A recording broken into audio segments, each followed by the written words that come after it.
આગળના વિડીયોમાં ધોરણ 12 મેથ્સ અને ચેપ્ટર 2 ત્રિકોણમિતિય પ્રતિવિધેયમાં આગળ આપણે એની ચર્ચા કરી કે પ્રતિવિધેય કેવી રીતે મળે, સાદા વિધેયમાંથી પ્રતિવિધેય કેવી રીતે મળે. તો એ આ બધા પ્રતિવિધેયો છે, sine inverse x, cos inverse x, cos inverse x, sec inverse x, tan inverse x અને કોટ ઇન્વર્સ, એનો પ્રદેશ અને વિસ્તાર કેવી રીતે મેળવવાનો. તો સાઇન ઇન્વર્સ એક્સ લઈએ તો એનો પ્રદેશ થશે સમરૂપ અંતરાલ -1 થી 1 અને એનો વિસ્તાર લઈએ તો સમરૂપ અંતરાલ -π/2 થી π/2. એટલે તમે આમ જોવા જઈએ તો π/2 થી -π/2 એટલે આ પ્રથમ ચરણ અને આ ચોથું ચરણ થશે.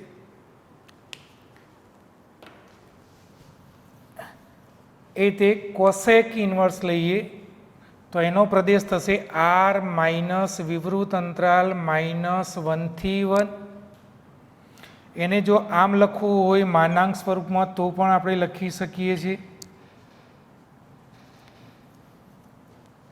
એનો વિસ્તાર થશે સંવૃત અંતરાલ -π/2 થી π/2 -0.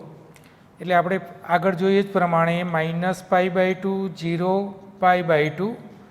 હવે કોસેક ઇન્વર્સ છે એટલે 1/sin થાય એટલે વ્યસ્ત થાય એટલે 0 આગળ વ્યાખ્યાયિત ન થાય એટલે સંવૃત અંતરાલ -π/2 થી π/2 માંથી 0 તમારે બાદ કરવા પડે. એ જ પ્રમાણે જઈએ તો y બરાબર કોસ ઇન્વર્સ એક્સ, એનો પ્રદેશ થશે સમૃત અંતરાલ -1 થી 1 અને એનો વિસ્તાર છે 0 થી π. 0 થી π એટલે પ્રથમ ચરણ આવશે અને બીજું ચરણ. એ જ રીતે સેક ઇન્વર્સ તો એનો પ્રદેશ થશે r - વિવૃત અંતરાલ -1 થી 1, એનો વિસ્તાર સંવૃત અંતરાલ 0 થી π -π/2 એટલે આ π/2 એટલે 0 થી π માંથી π/2 બાદ કરવા પડે કારણ કે સેક ઇન્વર્સ એ એનું વ્યસ્ત થશે 1/cos. એ જ રીતે ટેન ઇન્વર્સ એક્સ એનો પ્રદેશ છે r અને વિસ્તાર થશે વિવૃત અંતરાલ -π/2 થી π/2. એ જ રીતે કોટ ઇન્વર્સ એક્સ r પ્રદેશ થશે r અને એનો વિસ્તાર થશે 0 થી π. 0 થી π. હવે આમાં આપણે જોઈ શકીએ છીએ કે sign inverse x,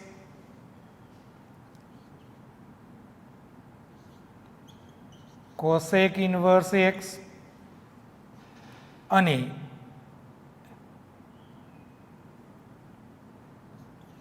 tan inverse x નો વિસ્તાર તો આવશે કોસેક ઇન્વર્સ એક્સ અને π/2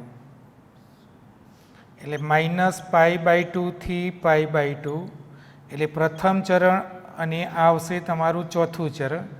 તો ઓલ STC પ્રમાણે જઈએ તો પહેલા ચરણમાં અહીં ધન આવશે થીટા અને આ માઇનસ થીટા થશે એટલે આ ધન આવશે પહેલા ચરણમાં. એટલે પ્રથમ ચરણમાં ધન થશે અને ચોથા ચરણમાં ઋણ થશે. એ જ પ્રમાણે આપણે જઈએ તો કોસ ઇન્વર્સ, સેક ઇન્વર્સ અને કોટ ઇન્વર્સ એમાં પણ જો 0 થી π સમૃત અંતરાલ સેક 0 થી π તો અહીં 0 થી π આ π/2 તો અહીં આવશે પ્રથમ ચરણ અને બીજું ચરણ ઓલ STC પ્રમાણે. તો અહીં થીટા ધન થશે અને આ થશે તમારું π - થીટા એટલે આમાં ધન થશે, આમાં થશે તમારે ઋણ આવશે.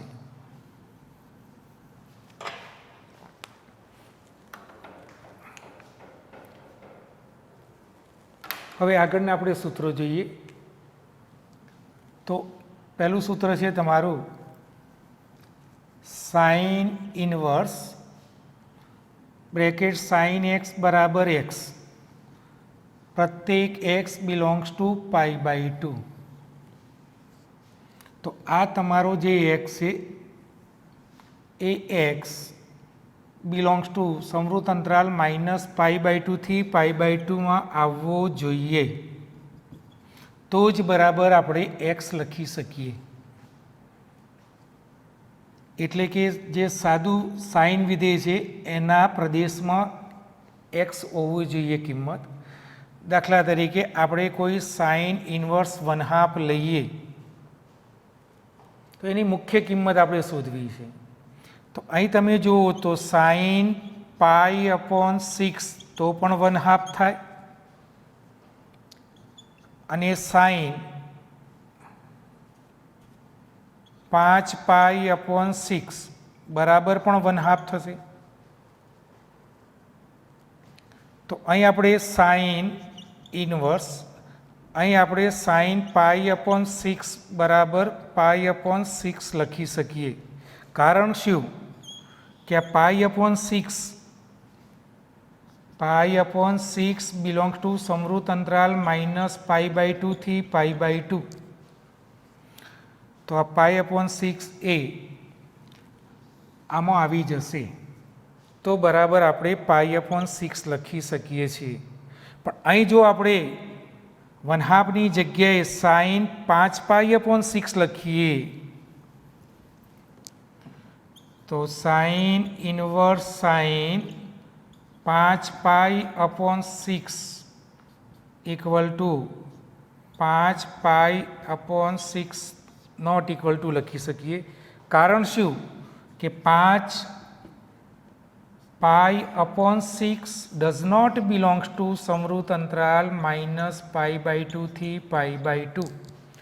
કારણ કે આ કિંમત તમે જોવા જાઓ તો એ ક્યાં આવશે? તો એ તમારી બીજા ચરણમાં આવશે.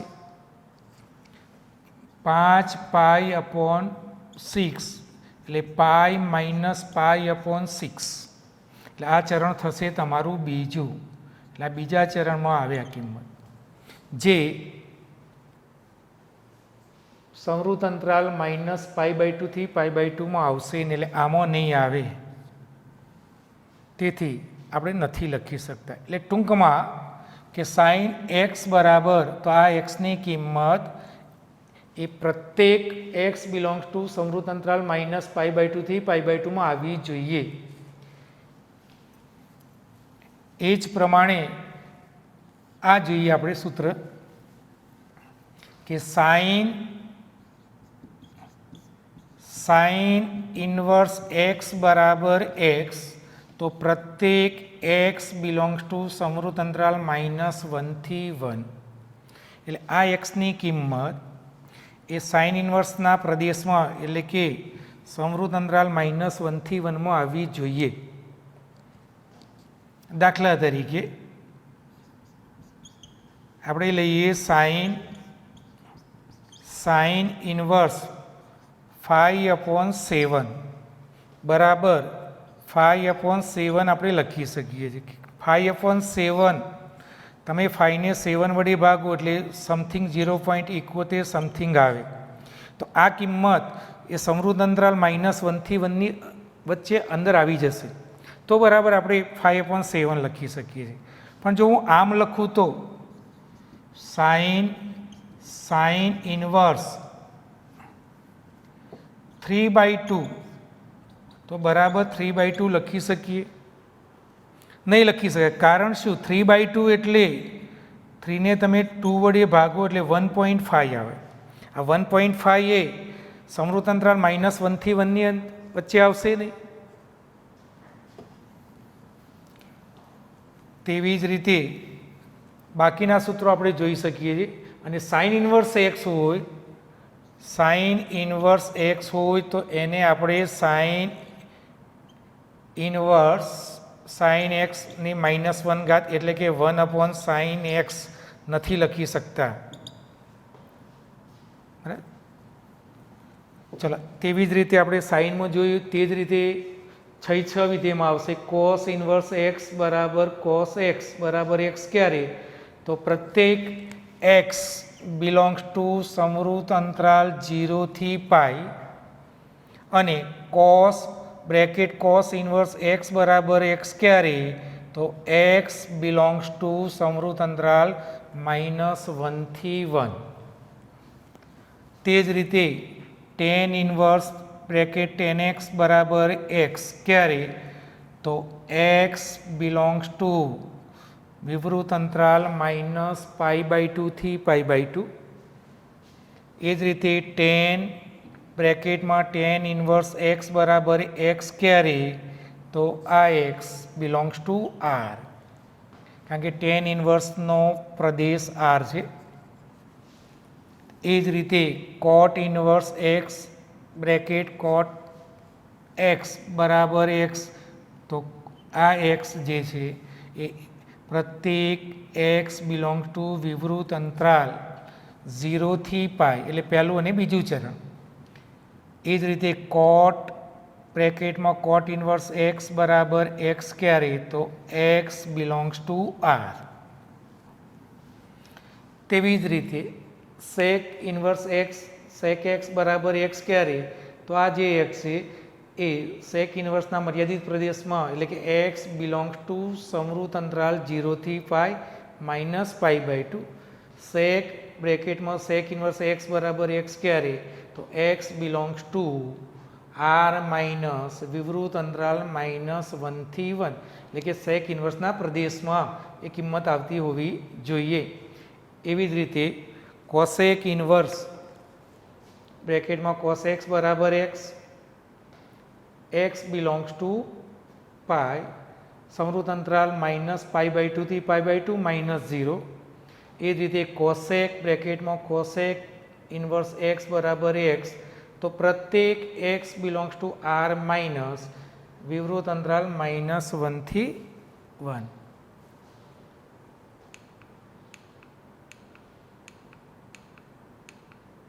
જો આપણે જે સૂત્રો જોયા એના પર દાખલા છે.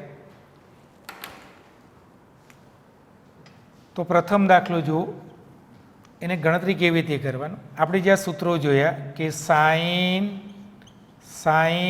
ઇન્વર્સ એક્સ બરાબર એક્સ, તો પ્રત્યેક એક્સ બિલોંગ્સ ટુ સમૃદ્ધ અંતરાલ -π/2 થી π/2 આ જાણીએ છીએ. તો પ્રથમ દાખલામાં આપણે લઈએ સાઇન ઇન્વર્સ, એની મુખ્ય કિંમત આપણે શોધવી છે. તો સાઇન ઇન્વર્સ -1/2 બરાબર, ધારો કે આપણે વાય ધારી લીધો.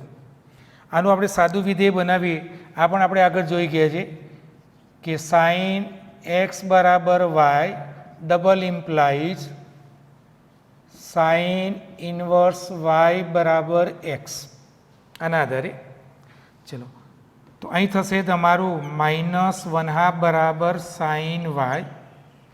હવે આ કિંમત જે માઇનસ છે 1/2 કિંમત કોની, તો કોષ્ટક પ્રમાણે જોવા જઈએ તો સાઇન π/6 ની, પણ આ માઇનસ છે એટલે આ -1/2ની જગ્યાએ આપણે સાઇન -π/6 બરાબર સાઇન વાય લખી શકીએ છીએ કિંમત, કારણ કે સાઇન -π/6 ની કિંમત ચોથા ચરમ પ્રમાણે જોઈએ તો -1/2 થશે. ચલો આ સાઇન કાઢી નાખો, એટલે વાય બરાબર તમને મળશે π/6. એટલે અહીં મૂકી દઈએ વાયની કિંમત, તો અહીં તમે મૂકી દેશો એટલે કઈ આવશે, તો -π/6 મળશે. તો આ એક ધારીને આ રીતે પણ ગણી શકાય. જો તમારે આ રીતે ડાયરેક્ટ ગણવું હોય તો પણ ગણી શકીએ છીએ કે સાઇન ઇન્વર્સ -1/2, તો સાઇન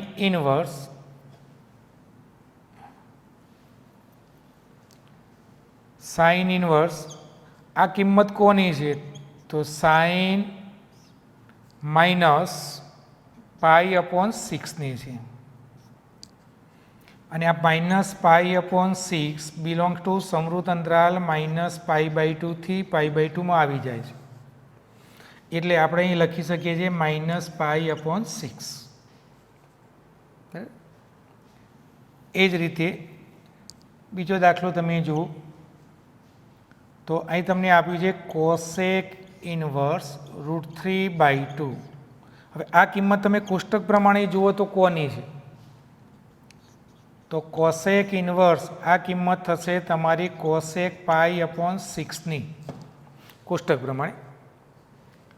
તો આગળ આપણે સૂત્ર જોઈએ. હવે આ કિંમત તમારી કોસેક ઇન્વર્સના વિસ્તારમાં અથવા કોસના પ્રદેશમાં મર્યાદિત પ્રદેશમાં આવવી જોઈએ. તો આ તમારી કિંમત થશે પાઈ અપોન 6 અને કોસેકનો પ્રદેશ છે વિસ્તાર છે 0 થી પાઈ, એટલે પ્રથમ ચરણમાં આવી જશે. એટલે અહીંયા પાઈ અપોન 6 આપણે લખી શકીએ છીએ, બરાબર. કારણ કે પાઈ અપોન 6 બિલોંગ ટુ સંવૃત અંતરાલ 0 થી પાઈ. ચલો, તો વિદ્યાર્થી મિત્રો એ જ પ્રમાણે આ લઈએ તો શું આવશે આમાં? તો અહીં તમે જોઈ શકો છો આ કિંમત કોની છે? કોસેકની 2. તો અહીં તમારું કોસેક પાઈ અપોન 6 બરાબર 1/2 થાય, એટલે 2 થશે. કારણ કે 1/2 લખો તો સાઇનની કિંમત થાય, સાઇન પાઈ અપોન 6ની કિંમત. ચલો, આ 2ની જગ્યાએ શું મૂકી દો? કોસેક પાઈ અપોન 6, એટલે કોસેક ઇન્વર્સ કોસેક પાઈ અપોન 6 બરાબર, અને પાઈ અપોન 6 એ કોસેકના વિસ્તારમાં આવી જશે, એટલે અહીં આપણે પાઈ અપોન 6 લખી શકીએ છીએ, બરાબર. એવી જ રીતે આ પણ આપણે લખી શકીએ છીએ. ચલો, અહીં તમારી -3 છે, ટેન ઇન્વર્સ. તો અહીં તમારું ટેન ઇન્વર્સ -√3. ચલો, આમ √3 કિંમત જોવા જઈએ તો 10માં કોની થશે? તો ત્યાં તમારું 10 પાઈ અપોન 3ની કિંમત √3 આવશે, ધન કિંમત છે. એટલે અહીં તમારું 10 ઇન્વર્સ -10 પાઈ અપોન 3. હવે આ ભણી આપણે ગણી ગયા કે 10 - θ બરાબર -10 θ, યુગ્મ ને અયુગ્મ. ચલો, -10 θ બરાબર 10 - θ લખી શકીએ. તો અહીં તમારું 10 ઇન્વર્સ 10 - પાઈ અપોન 3. હવે -પાઈ અપોન 3 બરાબર -પાઈ અપોન 3 લખી શકીએ. હવે પ્રશ્ન એ થશે કે આ 10ના મર્યાદિત પ્રદેશમાં અથવા તો 10 ઇન્વર્સના વિસ્તારમાં આવી જાય છે. તો અહીં -π/2 થી π/2, એટલે આ કિંમત તમારી અહીં -પાઈ અપોન 3 ચોથા ચરણમાં આવી જશે, એટલે આપણે લખી શકીએ છીએ, બરાબર. તો આ રીતે આપણે કોસેક ઇન્વર્સ -1/2, કોસેક ઇન્વર્સ -1/2